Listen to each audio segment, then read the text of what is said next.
Okay, so hopefully you'll be able to hear me beyond the construction in the front across the street. This is the front yard, and here are some blossoming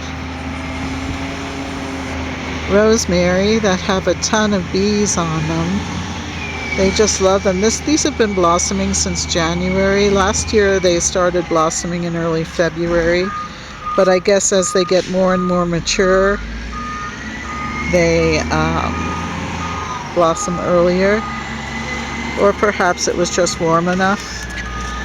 The thing is, these all came from twofers. You don't have to spend a lot of money to get your garden growing. These came from little pints. These were 6 plants, one didn't make it.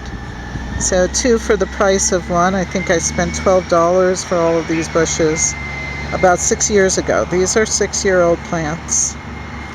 And there must be 2 different versions, because you can see the lighter blue ones and then the purple ones. So it's kind of interesting. Anyway, they make wonderful, wonderful habitat for bees and wonderful, wonderful areas for a front yard, just in case people don't want the street to look very busy.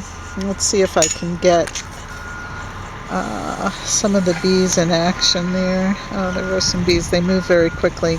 The bees in New Mexico are very docile in general. I've never had those awful African bees come to visit. I guess they just know that these are for honeybees. Here's pyracantha, and it makes a nice, you have to keep them trimmed, but it makes a nice little barrier for areas. Because it has thorns here, it's starting to blossom.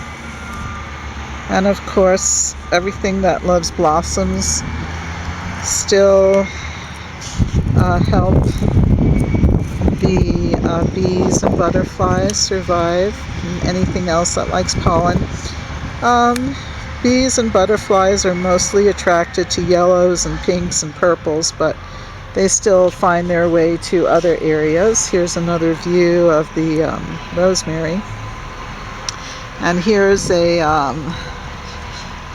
volunteer tree that just showed up. This is something that a lot of people pick from their gardens, but I allow it to grow. This is an aster plant, and as long as it doesn't get too big, I'll keep it in the area where people walk and have them go around it. Tiny little bees love it. Right over here in the front of their house are 2 lavender bushes. Wonderful fragrance, and very, very water-wise. Everything that I plant here in general is very water-wise. Here we have a small rose bush. The reason it hasn't grown a lot is I don't water my front garden that often, so if it makes it, it makes it. Here's another wonderful rose bush that does very well. It's a very, very interesting rose bush in the sense that it's now blossoming red. Later on in the year, it'll blossom red and white. Here is a very, very large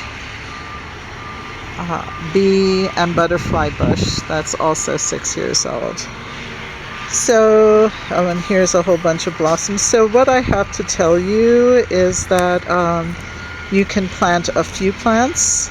You can plant a whole garden. As long as you have those basic qualifications that are required for a wildlife certified garden, you could have one on your patio. You don't have to go whole hog like I did. I figured since I've got the backyard, I would do a great water-wise type of garden. And there are 3 different types of hummingbirds that hum along, and 5 different styles of bees. We'll go through the porch, and then that's something that didn't make it. It'll be taken up pretty soon. And then we'll just take another quick walk behind the backyard. In the backyard. The situation is, the front yard I try to keep somewhat trim, so there are no complaints from neighbors. The backyard is wild.